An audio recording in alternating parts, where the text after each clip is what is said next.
반갑습니다. 오프닝 멘트를 진행하겠습니다.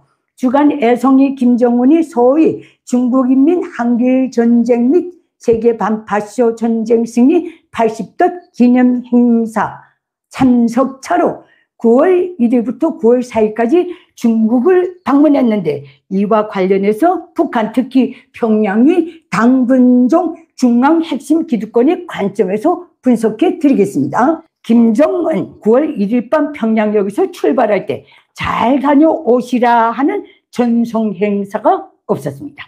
이것은 몇 년 전 9월 김정은이 푸틴 초청으로 러시아 방문할 때의 평양역 전송 분위기와는 완전히 다릅니다.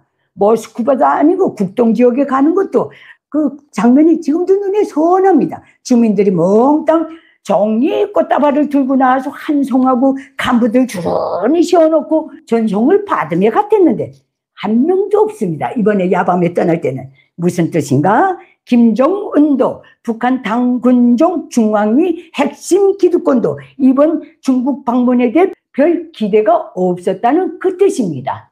그 정도로 김일성 족속과 북한의 당군종 중앙 기득권의 대중국 관념은 중국은 가까이 하기는 싫고 거리 두기에는 두려운 존재다, 그 뜻입니다. 일관되어 오고 있는 김일성 족속까지도 포함한 북한 기득권의 대중국 관념입니다. 이렇게 말씀드립니다. 다음, 김정은이 이번 중국 방문에 김여정과 김주애가 동행한 사실을 북한의 노동신문 조선중앙통신까지도 일절 공개하지 않은 점입니다. 공개하지 않은 이유, 김여정, 김주애에 대한 북한 주민사회의 미움과 조롱이 전반적으로 팽배해 있기 때문에 그렇습니다. 이번에 김주애 동행을 두고 대한민국 일각에서는 또다시 김주애 후계자설이 흘러나오는 것 같은데, 그러면 김정은이가 왜 김주애를 데리고 갔는가? 김주애는 왜 따라갔는가?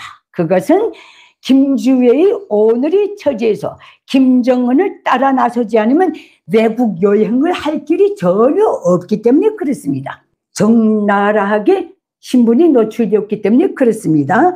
과거 김종남, 김정철, 김정은이 외국에 나갈 수 있었던 것은 북한 주민사회에서조차도 그들이 김정일이 자식이라는 사실이 전혀 알려지지 않았기 때문에 그렇습니다.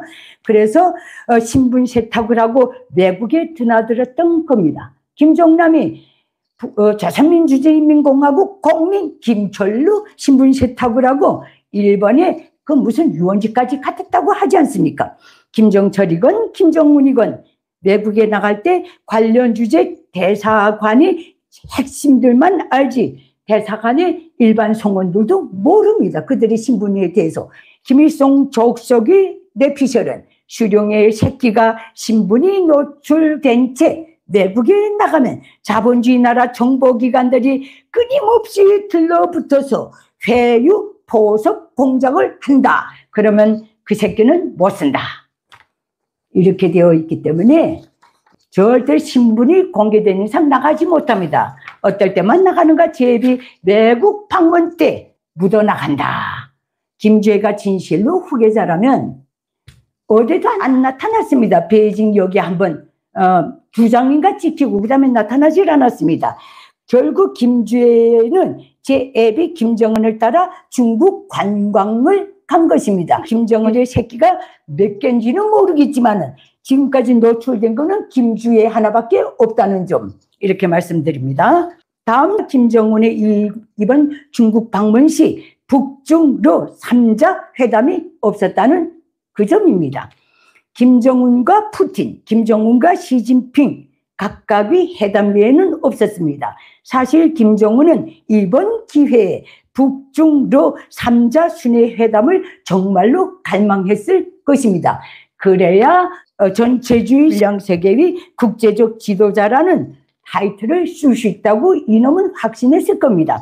결국 김정은의 이번 중국 방문은 시진핑이 연출하고 푸틴이 주역이 되고 김정은이 조연을 한 가면 무도회로밖에 볼 수가 없다. 김정은이 견지에서 볼 때 그 가면무도회가 진선의 가면무도회인지 누군가를 제물로 바치는 죽음의 가면무도회인지는 향후 벌어질 국제적 상황들이 증명해 볼 것입니다. 중국이나 러시아 같은 불량 대국들은 다른 진영이 대국가 이해관계에 협상을 할 때는 소위 군소동맹국도 서슴없이 버립니다. 그 역사가 그렇습니다. 어찌 알겠는가? 사형수도 죽이기 전에 배불리 먹인다는데 김정은이가 그 처지에 놓이지 않으리라고는 누구도 장담 못한다는 것. 오늘의 국제정세가 그 방향을 가리키고 있다는 것. 제가 보는 시각이 이렇다는 점을 알려드립니다. 3013 선생님 질문입니다. 김주애가 진짜 후계자가 될까요? 저는 아니라는데 당당히 한 표를 던집니다.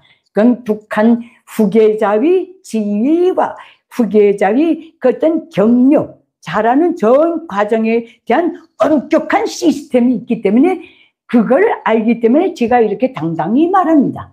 저렇게 오픈시키고 끌고 다니는 거는 후계자가 아니다 보는 게 정상입니다. 김정은이가 뭐 주위에 하나밖에 새끼가 없겠습니까? 어둠에서 메토덱 어느 그늘에서 지금 무럭무럭 아들 후계자 예비가 잘하고 있을 것만은 틀림없습니다. 바닐라 선생님, 모든 일에는 시기가 있고 북한 붕괴와 재건, 한국 중심의 흡수 통일과 민족 회복에도 최적의 시기가 있을 텐데 그 시기가 너무 늦으면 어쩌나 걱정될 뿐입니다. 이 시기 문제입니다. 하늘은 스스로 돕는 자를 돕는다고 했어요. 이 시기가 지금까지 지연되고 오리무중처럼 흘러온 그 배경에는 자유 대한민국 국민이 어찌 보면 무책임성도 한몫을 하지 않았는가. 이제는 이 문제에 대해서도 생각할 때가 된 것 같습니다. 그래서 제가 감히 이렇게 말씀드립니다. 북한의 인권 유린에 대한 무대응, 그 다음에 저 불량 국가를 놓고 정말 평화 일변도 정책을 어느 한 시기는 펴지 않았습니까? 이 모든 게 북한의 배짱과 기만과 그 어떤 상대국을 향한 그 어떤 협박 공갈의 길을 길러줬을 수도 있다고 한번 생각해 봅시다. 이 문제에 대해서는 북한 자유화 이후에 이 모든 데 대해서는 명명백백한 답이 분명히 나올 것입니다. 저는 북한 기득권과 북한 주민사회의 자유 대한민국에 대한 뿌리 깊고 진실한 동경을 알기 때문에 이렇게 감히 말씀드립니다. 차청 선생님 질문입니다. 질문을 정리하면 이렇습니다.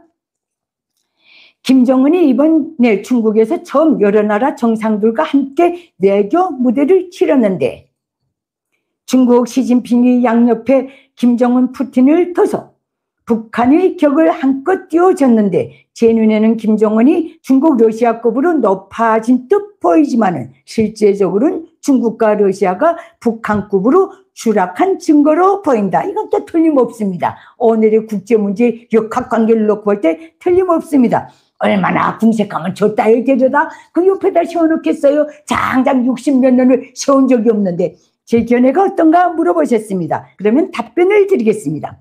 시진핑이 좌우에 김정은, 푸틴을 배치해서 김정은의 격을 한껏 띄워줬다는 것에 대해 시진핑이 그렇게 자리 배치한 것은 체제의 공통성, 소위 대미, 대자유세계 형성에서 러시아와 북한 외에는 좌우에 세울 나라가 없기 때문에 세웠습니다.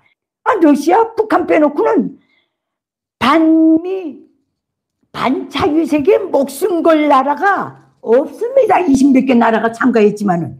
이렇게 보시면 됩니다. 기타 참가했다는 20여 개의 나라는 중국 공산당이 조직 전개했다는 항일 운동, 반파쇼 전쟁에 인연이 없습니다. 이렇게 말씀드립니다. 시진핑이 진심으로 김정은을 국제 무대에 등극시키기 위해서는 60여 년 만에 북중로가 한자리 베이징에 모인 기회에 적어도 북중로 3국 정상회담은 해야 합니다. 안 했습니다.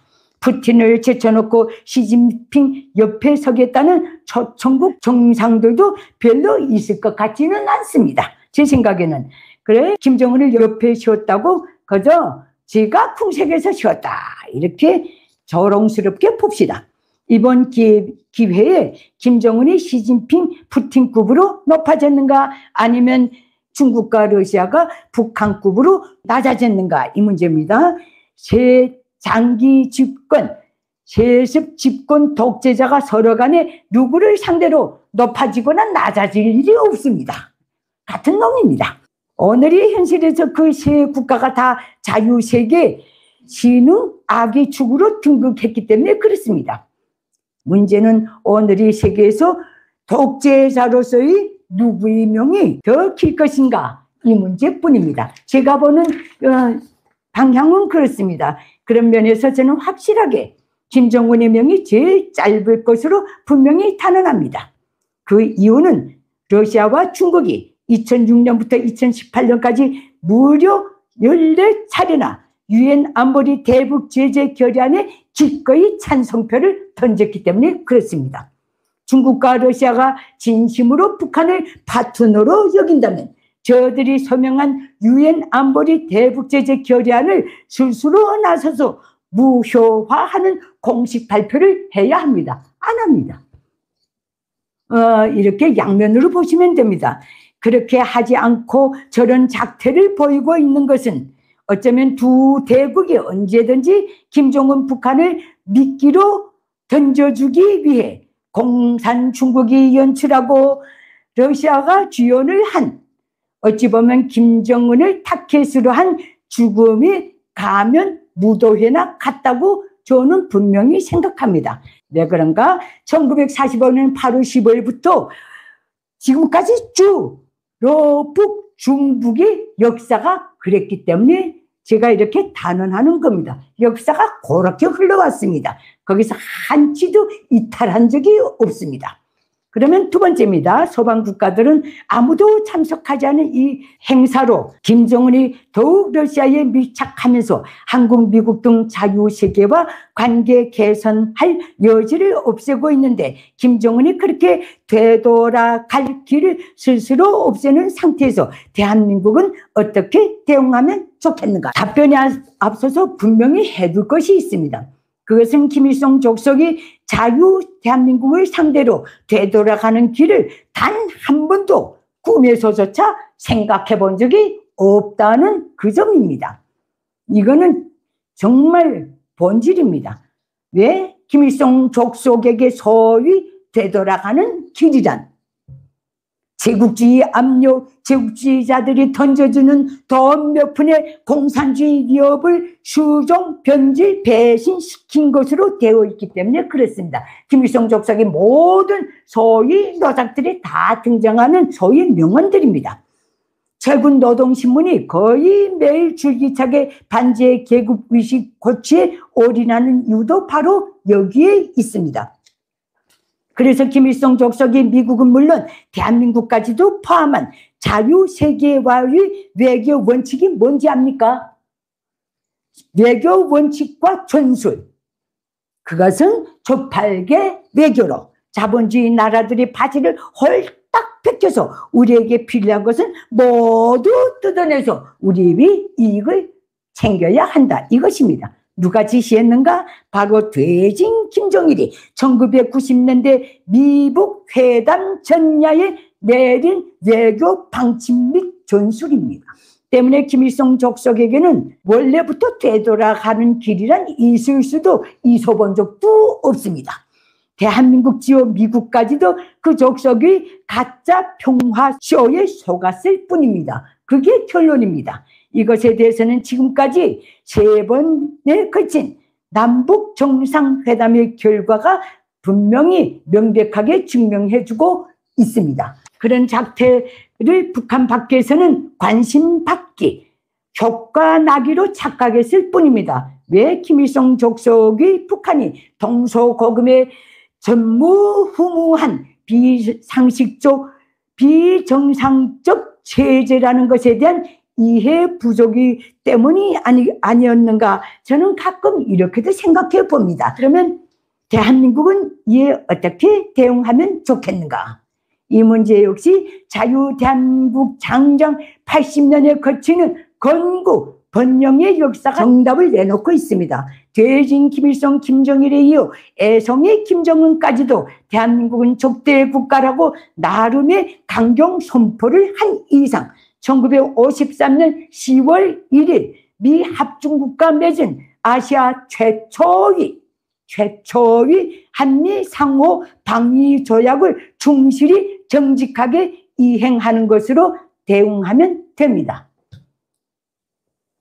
한미동맹, 주한미군은 김일성 족속도 정말 꿈찍이 부러워한 외교 정책입니다. 이거는 오죽하면 대진 김정일이가 미국 대표단을 만나서 우리도 남조선에 미군이 주둔하는 데 대해서 절대로 반대하지 않는다, 오히려 좋아한다, 자기 속생각을 그렇게 표현했다고 보시면 될 것 같습니다. 단 이 문제에서 절대적으로 명심해야 할 것은 신뢰받는 적보다 신뢰받지 못하는 동맹이 더 위험하다라는 국제정치의 명언은 필히 명심해야 할 것입니다. 그런 면에서 대한민국은 미국과의 관계에서 신뢰받는 동맹으로 일관하게 나가야 하는 것, 이것이 족대국가 북한, 저 불구대천의 김일성 족속 체제와 불량국가 러시아, 공산중국에 대응하는 유일한 방패이고